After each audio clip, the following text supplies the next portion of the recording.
Mais avant d'évoquer ces titres, on vous présente tout d'abord les nouveaux locataires de la cité administrative de Lille. 3 petits faucons pèlerins sont actuellement nichés au 19e étage du bâtiment.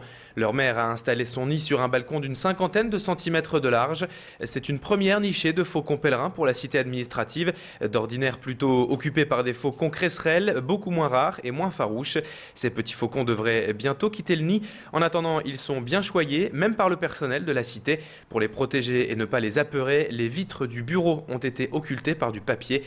Explication avec le vrai locataire des lieux et l'un des ornithologues du Nord, André Berton. On l'écoute. Il y a trois jeunes qui sont presque à l'état de voler parce que dans 5 jours, ils volent. C'est pour ça que c'est très particulier. Il y a actuellement en France aux environs de 600 couples. 600 couples. C'est pas énorme pour la France. Dans le département du Nord-Pas-de-Calais, il y en a très peu. D'ailleurs, c'est même pas répertorié dans le cahier de la LPO. Et dans l'actualité du jour, je vous le disais en titre, les parents d'élèves de l'école Viala se mobilisent aujourd'hui.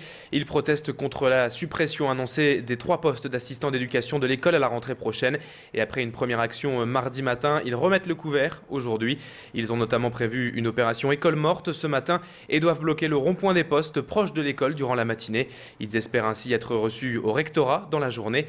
Les parents de l'école Viala souhaitent en fait mobiliser le plus grand nombre contre les 1500 suppressions de postes d'assistants d'éducation prévue en France en septembre. Et toujours à propos d'éducation, le préfet de région Dominique Bure ainsi que la rectrice d'académie Marie-Jeanne Philippe étaient tous les deux en visite au lycée Baggio de Lille hier. Ils sont allés à la rencontre de jeunes qui ont choisi la formation en apprentissage pour leur futur métier. Dans la région, l'apprentissage concerne plus de 7000 jeunes sous contrat et 8 sur 10 trouvent un emploi durant l'année qui suit leur diplôme.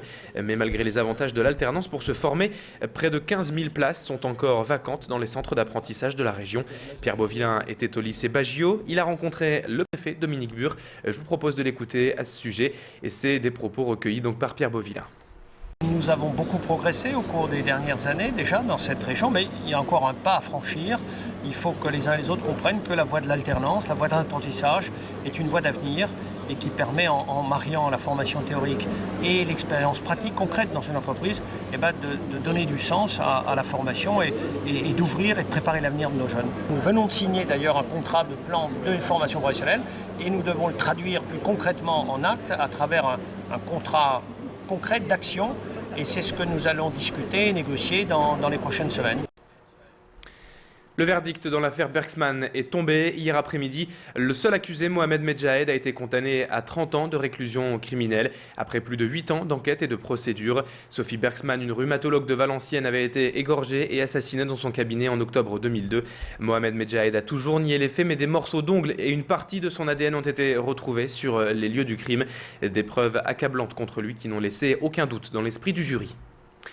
À Roubaix, hier après-midi, la circulation a été interrompue une bonne partie de la journée dans le tunnel du pont des Couteaux après la découverte d'une fuite d'eau. Ce tunnel est ouvert depuis 2 mois seulement et permet de relier plus facilement Wattrelos à Lille en passant sous le canal de Roubaix. Cet aménagement a coûté près de 27 millions d'euros et a permis notamment la réouverture du canal de Roubaix aux bateaux de plaisance. Hier, les pompiers sont restés sur place l'après-midi pour veiller à ce qu'il n'y ait pas d'affondrement. Selon les premiers éléments, la fuite est certainement due à un problème d'une pompe de la station de relèvement des eaux. On termine ce journal avec un mot de culture dans le cadre de son exposition Regard sur le Fresnois. La ville de Ronques accueille un jeune artiste japonais et son œuvre Infra Voice, une œuvre enfuie sous 1 mètre de profondeur. Alors ce ne sont pas les belles images, voici les bonnes images. Voici plutôt la nouvelle expo du Fresnois Panorama 13 qui est à voir jusqu'au 24 juillet. Plus de 20 installations vidéo, sonores et lumineuses sont à l'honneur pour cette édition au Fresnois. Et comme chaque année, le Fresnois invite un cinéaste à venir s'exprimer lors de l'exposition. Cette année, c'est Mathieu Amalric qui a été choisi et qui a présenté, comme les autres artistes, son œuvre vidéo. Il a décidé de reproduire un appartement des années 70 dans lequel il aurait grandi, où il retourne aujourd'hui. 19 autres œuvres sont à découvrir sur place. Rencontre avec le cinéaste Mathieu Amalric au micro d'Élodie Bernachon.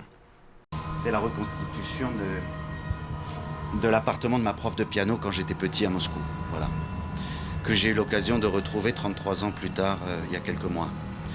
Voilà, qui est mélangé à des souvenirs personnels de ma vie à Moscou comme enfant et où il y avait un rapport à l'autorité, à la surveillance. Il y aura d'ailleurs des caméras en fait. Et je pourrais téléphoner aussi à une ligne, je pourrais appeler les visiteurs.